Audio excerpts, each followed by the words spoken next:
Hello everyone, welcome back to another PowerPoint video. I have created a mock presentation that we can use because I don't want to waste your time creating it.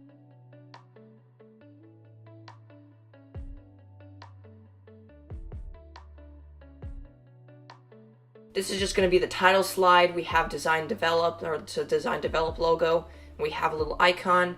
Then on the next slide, we're going to have a material transition that goes from the first one to the second one.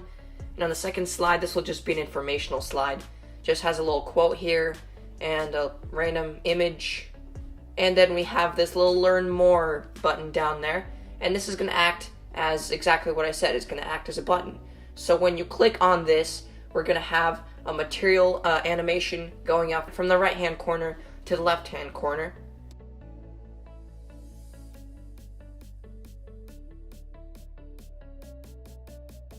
We're just going to have a little more information on the last slide. And then we have another button down here, visit our website. When we click on this, a little pop-up is going to come up here, again with a materialistic animation and with a materialistic design. So now that I've showed you the presentation that I've created, we can go ahead and get started. So the first thing we're going to do is we're going to create a transition going from the title slide to our second slide. And for this, we are going to select our second slide, and we're going to click on transitions. There are many different transitions. Some of them are pretty cool. Like for example, we have fall over right here. We have drape, which is pretty cool. We have curtains. We have a lot of really good looking transitions. But the best transitions for the materialistic ones are the more simpler ones. Example, fade is pretty good, but we also have push, where we push the slide up. Wipe and split and reveal are usually not exactly the best because they have soft edges, and soft edges, that isn't really an aspect of material design, but it is commonly used. So if you want to, you can use those types, but we will be using probably uncover or cover. So I'm gonna go with cover, and it's gonna look like this. Now let's say you don't want it to come from the right side of the screen. You can just go to Effect Options, click on Effect Options, and in Effect Options you can click from bottom, for example, and it'll come up from the bottom, which is how we're gonna have it. Now that we've set the transition for this slide, we're going to go and set the transition for the next slide. We are going to go to our next slide, and we are going to probably choose a fade option because we want the transition from the first one to the second one to be really smooth. For the first one, we will also choose a fade because it is just very subtle and very nice looking.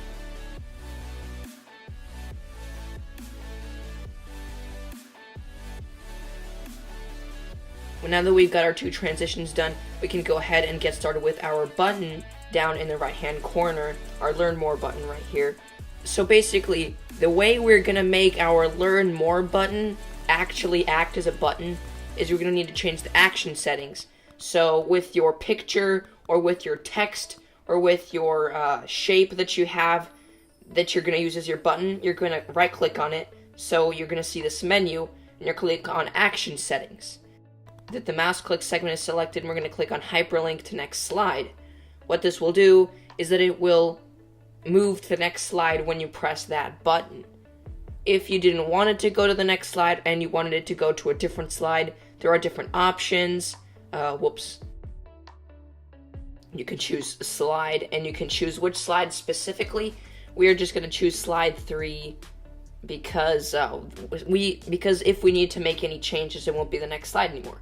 So now we can go and test out our button. So we'll just go ahead and run the presentation. We have our transition, looks really nice. And if we click on learn more, it goes to the next slide just the way we want to.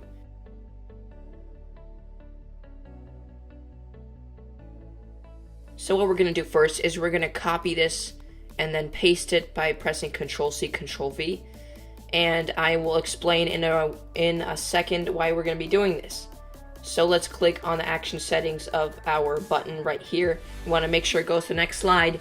Basically, what's going to happen is when we click on the Learn More button on the first slide, on our first informational slide, it will go to the next one, and right when we go to the next one, it'll play our animation with the circle filling up the screen. And then right after the animation finishes, it'll go right to the last slide. So you won't even notice that you're changing slides. We're going to have to go to the transitions, and we're going to have to select none, because you don't want the audience to notice that you are switching between slides when the animation plays. Now we have to press insert, shapes, and circle, because the animation is going to be a circle filling up the screen. We're probably going to make it quite big already, because we do want it to fill it up the whole screen, and we don't want to make it any more bigger. Well, we do want to make it bigger, but we don't want to make it too big, so it isn't extremely blurry when it gets really big. So you can't notice the blurriness when it gets really big. Next, we'll click on animations.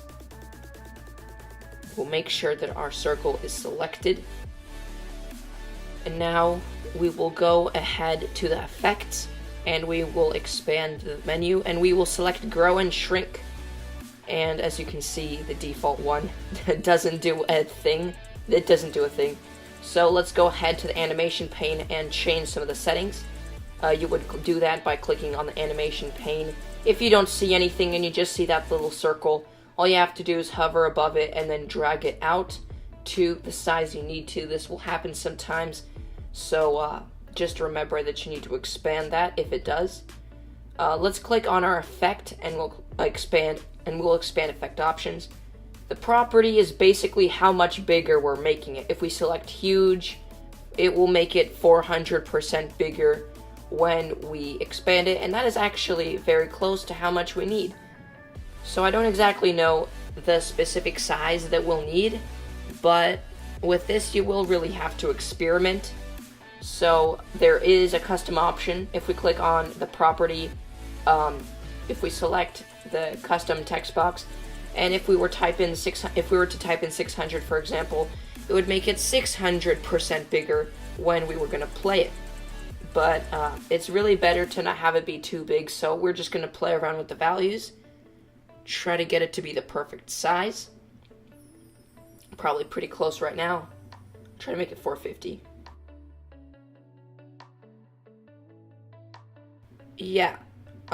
Okay, we're gonna make this 500. I think the 500 will probably work the best. We're gonna choose smooth start and smooth end.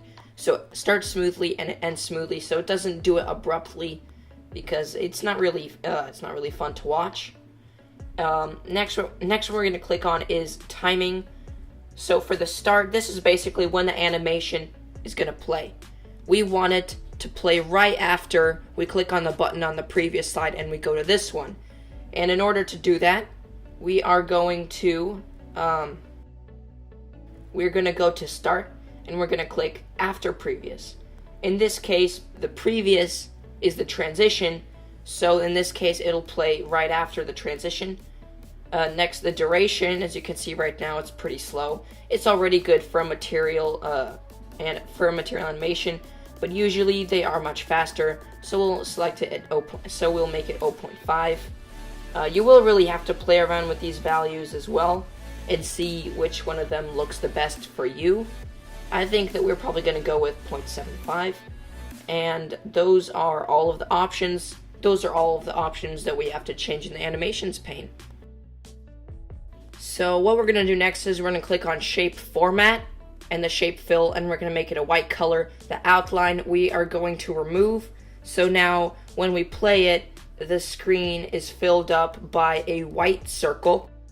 And the last thing I want to do here is go and close the animation pane, go back to shape format, click on format shape, and we will choose a transparency. We're going to sort of play around with the transparency so it almost covers it completely, but it's transparent enough so you can still see the background. And I think that 10% is just fine. So we'll go ahead and close the format pane. We're going to go to transitions. We're going to make sure that none is selected because we do not want any transitions between them. Now for the duration, there are several ways of transitioning from one slide to another. One way is on mouse click. So you click on the mouse or you click on the arrow key and it goes to the next slide. Another way is after a certain amount of time.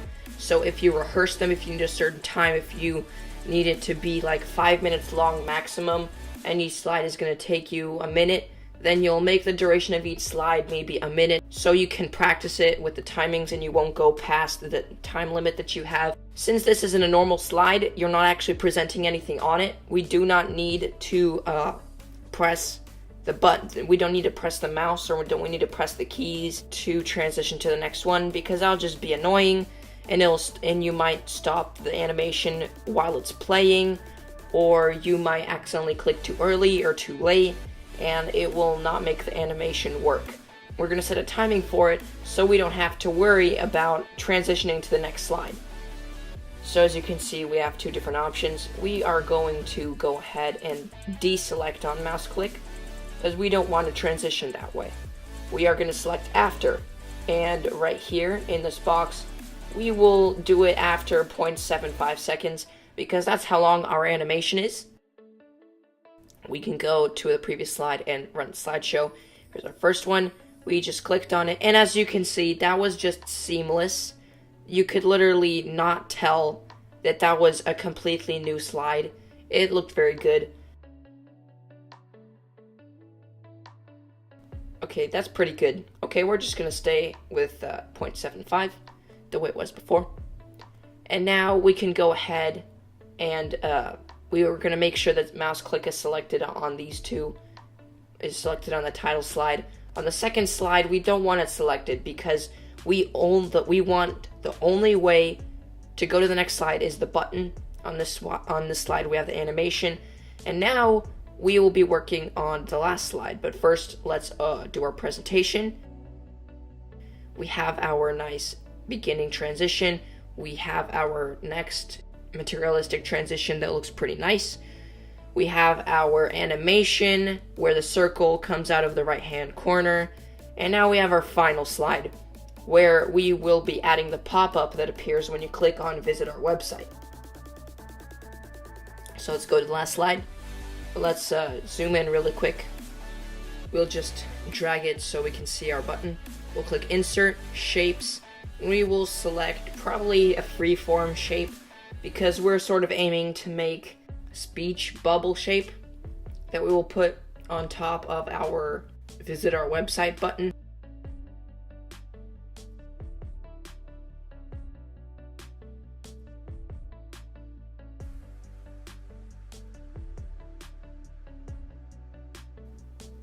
Okay, we've made our shape. Let's make the fill white. And let's see, it looks pretty good. I think it's fine.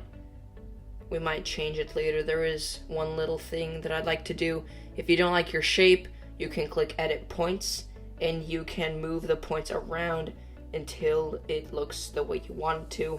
It's just that this side, I'd like to have it straight instead of slanted the way it was before. So there we go, we fixed it now, and that definitely looks better. I'm still not exactly sure, but it looks okay. We'll just start with this, and if we don't like it, we'll change it. So let's go and add a shadow to it. Let's go to Format, Pane, and we're going to add a shadow. I actually have some preset values. I'll pause the video really quick so you guys can see it. So you guys can see the values. I usually use these values for materialistic shadows. It looks pretty good. So yeah, that looks pretty good. It looks fine. Now that we have our pop-up, let's go and insert a text box. We're just going to type in some random mock link. This probably doesn't exist on the real internet. If it does, I'll be kind of surprised. But let's just put in a random mock link. This does not have to be a link. This can be anything if you want to pop up in your presentation.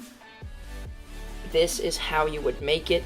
You would first have a shape that would be your pop-up, and then you would put in the text box or any pictures, that you wanted to look as if they're inside of it. So we've typed it in our mock link.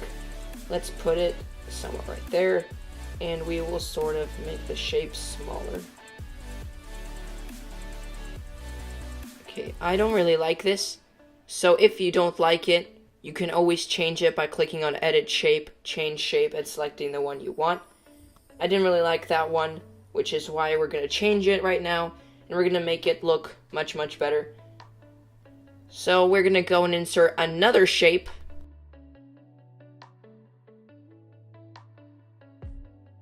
First, we're going to add a shadow to our text. Really quick, I'm going to use the same options as I did for the pop-up. That looks pretty good. Now we're going to go and insert another shape. We're going to insert a right triangle right there.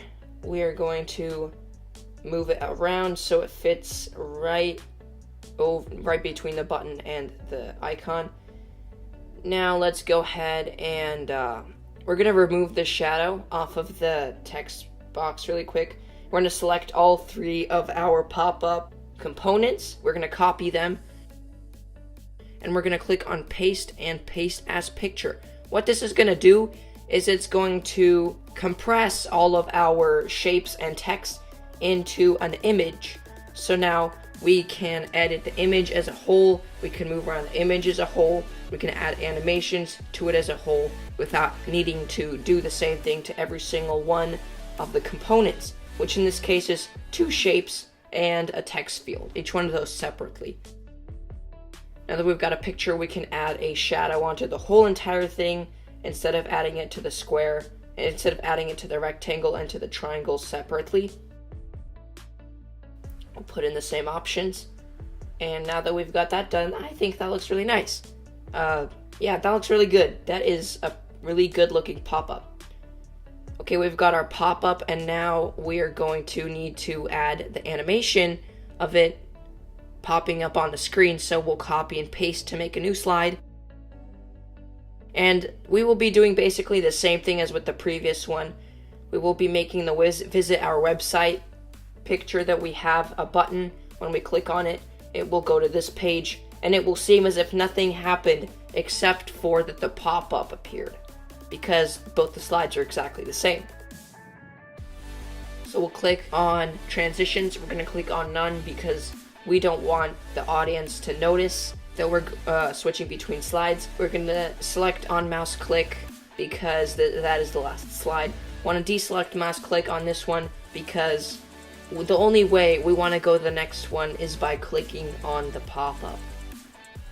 What we're going to do next is we're going to click on the pop-up, we're going to click on animations, and we will click on spinner. This animation already looks pretty good, but we can edit it to make it match the materialistic aspect of our presentation a little more.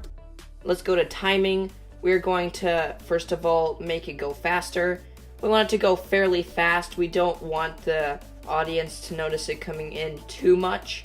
So we're probably going to make it like a 2.5 because 0.1 is definitely not enough. Okay, that looks pretty good, and we're going to leave it at that. What we want to do next is we want to add an effect right after the animation where it's going in. I think teeter will probably be the best option. So we are going to deselect our first animation. We are going to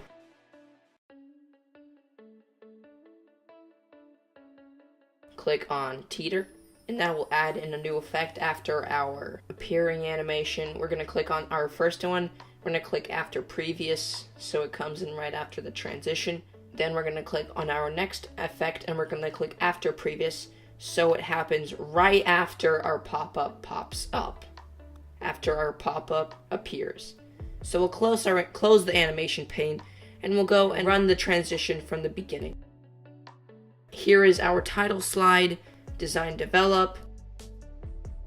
We have our materialistic transition that goes from the first one to the second one. When we click on the learn more button, we have our circle animation. Now if we click on visit our website, nothing will happen because we forgot to do something. We need to click on the visit our website button on the first slide of these. On the first slide, and we're going to click on action settings. We're going to click on hyperlink to next slide, and we'll just click OK. And now let's rerun it. Here is our title slide, design develop. Here is our transition to our next slide. When we click on learn more, we have our circle animation, and now here's our last slide with a little bit of information. When we click on the link, it will open up the pop-up. So that's all for this video. Please like and subscribe if you enjoyed the video. The link for the presentation will be below in the description if you already have an idea of how to do this, but you don't want to waste your time doing it, or if something doesn't work for you. And I'll see you in the next video.